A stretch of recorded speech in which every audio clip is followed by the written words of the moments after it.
არსებობენ ადამიანები, რომელთა გვარსახელით საქართველოს ისტორიაში სამარცხვინო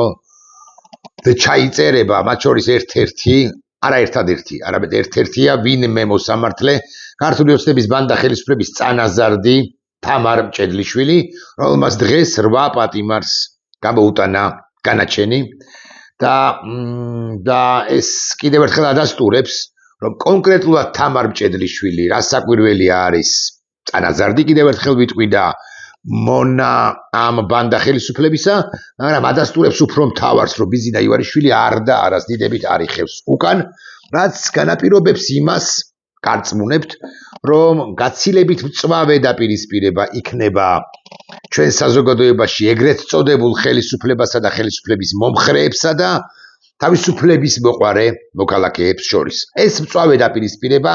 დაიწყო რეალურად დიდი ხანია, რა საკვირველია, მაგრამ აი გაგრძელდა სწორედ განაჩენების გამოტანის შემდეგ და აი მაგალითად ანტონ ჩეჩინის მეუღლემ გააკეთა განცხადება, აქ ძალიან სულ მდგომარეობაშია ერთ-ერთი მშობელი, ერთ-ერთი პატიმრის მშობელი უკვე ბრალდადებულის, ხო? და მე უკვე რუსთაველზე გაგრძელდა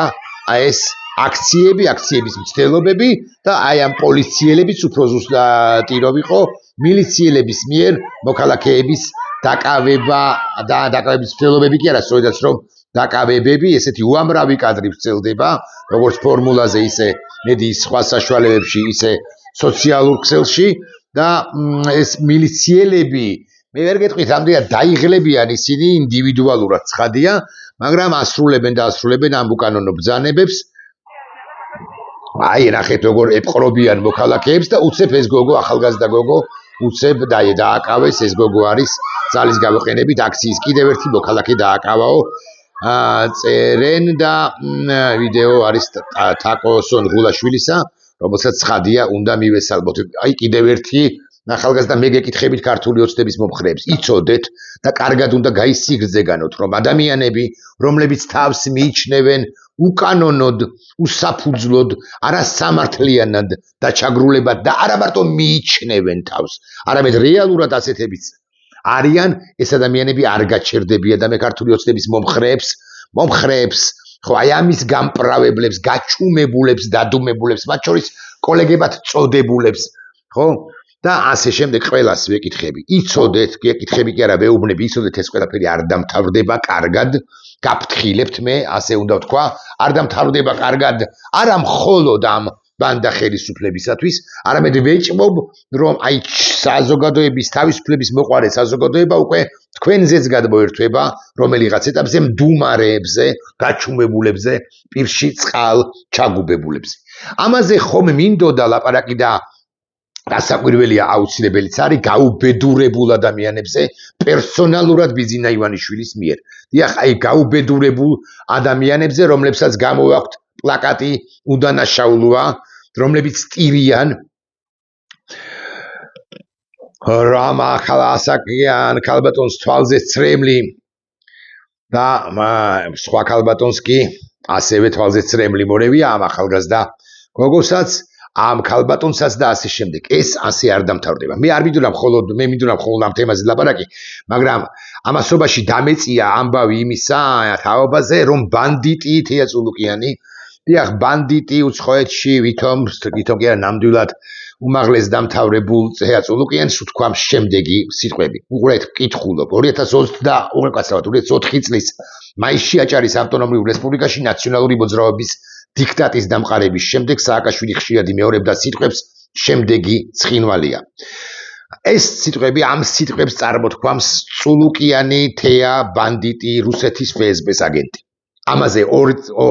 ორი აზრი არ არსებობს და წყალი არ გაუვა ჩემს სიტყვებს. დამოუკიდებლად იმისა, მე ამ ყველაფერს დავამტკიცებ თუ არა. წავიდეს წულუკიანი, იჩივლოს რუსეთის სასამართლოში, რაც უნდა ისუქნია, სულ რომ გამოიტანოს გამამტყუნებელი განაჩენი რუსეთის სასამართლოს ჩემს მიმართ მეორე დღეს არა, იმავე დღეს მე გავიმეორებ, რომ ის არის რუსეთის ფსბ-ს აგენტი. იმიტომ, სულ მინიმუმ, რომ ყველაფერს, რასაც ის ამბობს, არის სარუსეთო რუსეთისთვის სასარგებლოა ეს სიტყვებიც გამოიყენონ ოღონდ მომჩივანი მოვიდეს სასამართლოში თვალი თვალში გავუყაროთ და ისე ვილაპარაკოთ და მე დავასაბუთებ თუნდაც რუსეთის სასამართლოში მესმის რომ ამ განაჩენს ვერ გამოიტანს მაგრამ დავასაბუთებ რომ წულუკიანის ყველა განცხადება ბევრი განცხადება არის სწორედ რუსეთისთვის სასარგებლო შესაბამისად ვარაუდის დონეზე FSB-ს მიერ მიცემულ დავალებებს ასრულებს ის. მოკლედ 2024 წლის სულ კიდე შემეშალა 2024 წლის მაისში აჭარის ავტონომიურ რესპუბლიკაში ნაციონალური მოძრაობის დიქტატის დამყარების შემდეგ არადა რა ხდებოდა მანამდე ანუ 2004 წლამდე მაისამდე ეს გავიხსენოთ აჭარა იყო ჩაკეტილი ავტონომიური რესპუბლიკა ჩაკეტილი რომელსაც მართავდა ფეოდალი ასლან აბაშიძე რომელიც ჩოლოქს აქეთ ჩოლოს იქით ესე ვიტყვი ხო მანქანას არ უშვებდა მისი ნებართვის გარეშე ვერავინ პრაქტიკულად მისი და მისი სტრუქტურების ნებართვის გარეშე ვერავინ ვერ გადადიოდა აჭარის ავტონომიურ რესპუბლიკაში ბათუმში ქობულეთში აღარ ვლაპარაკობ დანგრეულ გზადანგრეულ და გაუბედურებულ ზემო აჭარაში ის ცდილობდა მაქსიმალურად მოსწყვეტოდა დანარჩენ საქართველოს და აჭარა მინიმუმ კულტურულ ეკონომიკურად და შეიძლება პოლიტიკურადაც კი განეცალკავებინა დანარჩენი საქართველოსაგან შევარდნაძეც კი მას ელოლიავებოდა წლების განმავლობაში იმიტომ რომ ვერაფერს უხერხებდა ასლან აბაშიძე არის პირი რომელმაც ისროლა მანამდე ანუ 2004 წლამდე გაცილებით ადრე არ მინდა შემეშალოს და 91 წელს ზუსტად და მან მოკლა მან პერსონალურად მან მოკლა აჭარის ავტონომიური რესპუბლიკის ესე იგი თავრობის თავმჯდომარის მოადგილე მისი მოადგილე ანუ ნოდარ იმნაძე დისიდენტი კაცი ზვიად გამსახურდიას თანამებრძოლი ის წავიდა უკაცრავად ასეთი რუსულისთვის დაბივანიეზე საკონტროლო ტყვია დაახალა ასლან აბაშიძემ. ასლან აბაშიძე იყო კაცი, რომლის გარეშეც ერთი კომპანია, ერთი ბიზნესი ვერ იწყებდა მუშაობას აჭარის ავტონომიურ რესპუბლიკაში და არაფერი არ ხდებოდა აჭარაში, გარდა ერთ-ერთმა იუზერმა დაწერა ჩემმა მეგობარმა, თუ არ ვთქვი ზაზა ბიბილაშვილმა, გარდა იმისა, რომ აჩვენებდა ჩასულებს საკუთარ ძაღლს აშენს თუ საკუთარ ძაღლებს, რომლებიც იყვნენ და კიდე რაღაც ჭადრაკის სასახლეს თუ არ ვწდები კიდე რაღაც დელფინებს, არა დელფინები არ იყო მის პირობებში თუ მის მმართველობის დროს. ასლან აბაშიძე ანგრევდა საქართველოს ერთიან ეროვნულ ცხელს, მაგრამ ასლან აბაშიძეზე ახლა ასაკში შესულ მოსკოვში მყოფ და ვერ ჩამოსულ კაცზე კი არ ვლაპარაკობ, მე ვლაპარაკობ თეატრულუკიან ბანდიტზე, რომელიც ამბობს, რომ ნაციონალური მოძრაობის დიქტატი დამყარდა 2004 წლის 6 მაისის შემდეგ რაც ნიშნავს იმას, რომ თავიდან ბოლომდე ემიჯნება კი არა გმობს, იჯავრებს და საზოგადოებასაც აჯავრებს იმ რევოლუციას, რომელიც მოხდა 4-ში აჭარაში და მანამდე 23 ნოემბერს 2003 წლისა, რატომ მეშდება ეს 20 წლიანი პერიოდი, ხო 2003 წლის ნოემბრის 23-ში კი მოხდა თბილისში უფრო დანარჩენ საქართველოში და რა პრობლემაა საბოლოო ჯამში სიტყვაში რომ შემდეგი არის ცხინვალი. დიახ, საქართველოს ტერიტორიული მთლიანობის შემომტკიცება აღდგენა იყო პრეზიდენტ მიხეილ სააკაშვილის იდეა, სურვილი, мотивация, იდეა ფიქსიც კი არა, კონცეფცია, მოდი ასე ვილაპარაკოთ და რა პრობლემაა, რომ საქართველოს შემოემტკიცებინა ცხინვალი და გაეკეთებინა ერთგვარი ახალი აჭარა, აჭარის სასწაული, ბათუმის სასწაული, ასე ერქვა იმას, რაც უკვე 2004 წლიდან გაკეთდა ვიდრე 2012 წლებამდე, 12 წლამდე, 10 წლამდე თუ გნებავთ ასე ვიტყვი, სწორედ მიხეილ სააკაშვილის პირობებში და კი ამიტომაც არის აჭარა ძალიან განვითარებული, ბათუმი ძალიან განვითარებული, თუმცა აქვს ერთი პრობლემა, რომელზეც არავინ არ აბახვილებს ყურადღებას და თეატრულუკიანი ბუნებრივია ამაზე არ ელაპარაკებს, იმიტომ რომ ეს იქნება და მოსწონს კიდეც რა უნდა თეატრულუკიანს კი რა მოსწონს. აჭარაში თქვენ გონიათ არაფერი არ მოსწონს, მას მოსწონს იქ ბევრი რუსი ტურისტი, მას მოსწონს იქ შესული დღევანდელობაში გრუს აგენტები, მას მოსწონს ის ტანცი-მანცი რუსულად დროის გატარებანი, რაც ხდება აჭარაში და აი ეს კი მისთვის მოსაწონია, ის მოსაწონია მისთვის, რომ რუსები, სწორედ რუსეთის მოქალაქეები ყიდულობენ დღევანდელ აჭარაში, რომელიც მას ბიძინა ივანიშვილის დამსახურება ჰგონია, უძრავ ქონებას, ბიზნესებს აკეთებენ იქ და აჭარაში ამ თვალსაზრისით ბჭყალებში რასაკვირველია მართლაც კარგი მდგომარეობაა, ხოლო ყველაფერი რაც მიხეილ სააკაშვილის პირობებში გაკეთდა, მე არ ვლაპარაკობ რაღაც კონკრეტულ ინფრასტრუქტურაზე, სასტუმროზე თუ ასე შემდეგ, მაგალითად აი ანბანის კოშკი ხო ან სხვა რაღაცები უნივერსიტეტი რომლის გაკეთებას აპირებდა მიხეილ სააკაშვილი, ის არის დასაგმობი რუსების პირველ ყოვლისა და როგორ ვერ დავამტკიცებ ობიექტური სასამართლოს პირობებში, მე დავამტკიცებ იმას, რომ ყველა განცხადება ნებისმიერი ქართული ოცნების ნებისმიერი წევრის მიერ გაკეთებული არის სწორედაც რომ რუსული თამაში და აქვე იმასაც ვიტყვი, რომ განცხადება რომ აჭარაში მოხდა ნაციონალური მოძრაობის დიქტატი დამყარდა, მე იმასაც ვიტყვი, რომ ასლან აბაშიძის გარემოცვა იყო თავიდან ბოლომდე გრუს აგენტები, მოსკოვი პირდაპირ იჯდა აჭარის ავტონომიური რესპუბლიკის მთავრობის თავმჯდომარის კაბინეტში თუ კაბინეტთან მის საღებში და უკლებლივ ყველა გადაწყვეტილებას, რომელსაც იღებდა ასლან აბაშიძე, გენერლები, გრუს აგენტები,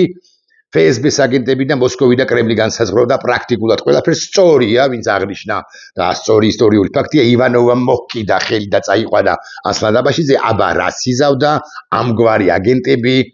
ამგვარ აგენტებს არ სწირავს მოსკოვი და აკი ამიტომაც არის ის, სადაც არის ახლა მოსკოვში და არც ჩამოვა და ხარობს ოღონდ იმით, რომ ბიზინა ივანიშვილმა რეალურად მოახდინა კონტრრევოლუცია საქართველოში 2012 წელს და არა მხოლოდ 2003 წლის რევოლუციის, ვარდების რევოლუციის და აჭარის რევოლუციის 2004 წლის იდეალებს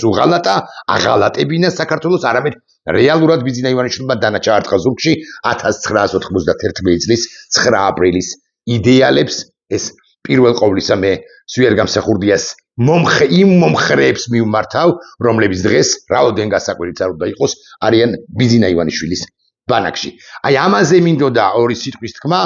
ამაზე მინდოდა ყურადღების გამახვილება, მაგრამ არ დამცალდა მეთქი, იმიტომ რომ ქართული ოცნების ბანდა ხელისუფლებამ დაატრიალა კიდევ ერთი ტალღა, კიდევ ერთი ბორბალი, ხო, რეპრესიების სახით და 16 თუ 18 მოქალაქე არის დაპატიმრებული, დაკავებული ადმინისტრაციული წესით. ღმერთმა უწყის, როგორ გადაზრდის რომელიღაც ეტაპზე ბანდა ხელისუფლება რომელიმე მათგანის ამბავს სისხლის სამართლის ეგრეთ წოდებულ დანაშაულში და როგორ მიემატება არსებულ 55 და 55-დან უკვე ბევრი ბრალდადებულია და ხვალაც ბევრი იქნება ბრალდადებული, როგორ მიემატება 55 თუ 65 პოლიტ და სინდისის პატიმარს კიდე რამდენიმე ერთეული ან ათეული მოქალაქე 9 თვიანი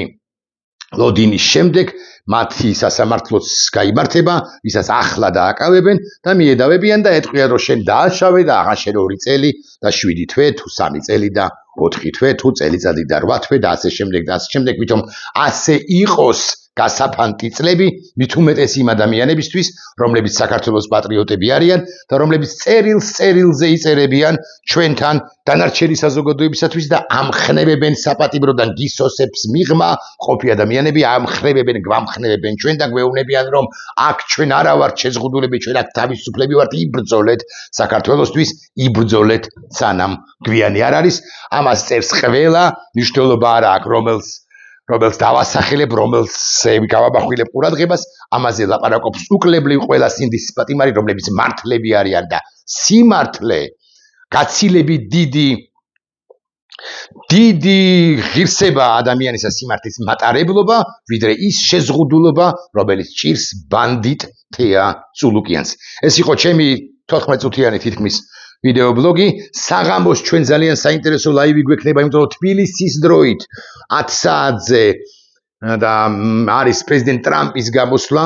რომელმაც შეიძლება დააწესოს სანქციები რუსეთის მიმართ, ან კიდევ უფრო მეტად გაამკაცროს და სხვა გადაწყვეტილებიც მიიღოს მით უმეტეს ჩინეთში მომხდარი პრაქტიკულად ალიანსის შედგენის შემდეგ. არ ვიცით რას იზავს, როგორი იქნება პრეზიდენტი ტრამპი, ბევრი მისი კრიტიკოსი ამბობს, რომ არც არაფერს იტყვის ახალწო, ბევრი ოპტიმისტი ამბობს, რომ ტრამპი ბევრს იტყვის ახალწო. მე შეიძლება ოდნავ დამაგვიანდეს და საღამოს 11 საათზე ვერ გავიდე იმ ეთერში, იმიტომ რომ დაველოდოთ ტრამპს და პირველად შეფასებებს და გავაანალიზოთ კიდეც ერთადაც და ცალ-ცალკეც რას იტყვის ამერიკის შეერთებული შტატების 47 პრეზიდენტი უკრაინასთან მიმართებაში, თუმცა გახსოვდეთ, ეს მნიშვნელოვანია ცხადია, მაგრამ გახსოვდეთ ერთი და მე, ბანდიტი თეა წულუკიანი კი არა, ბანდიტი ბიზინა ივანიშვილი არ ჩერდება და ძალას ყოველთვის უპირისპირდება ძალა და ჩვენი ძალა სიმართლისა გაცილებით უფრო ძლავრია ვიდრე ვიდრე ბიზინა ივანიშვილისა, რომელსაც ამ ქვეყნის დანგრევა უნდა და კიდევ ერთი ამბავი გაჩუმებულებო, მათ შორის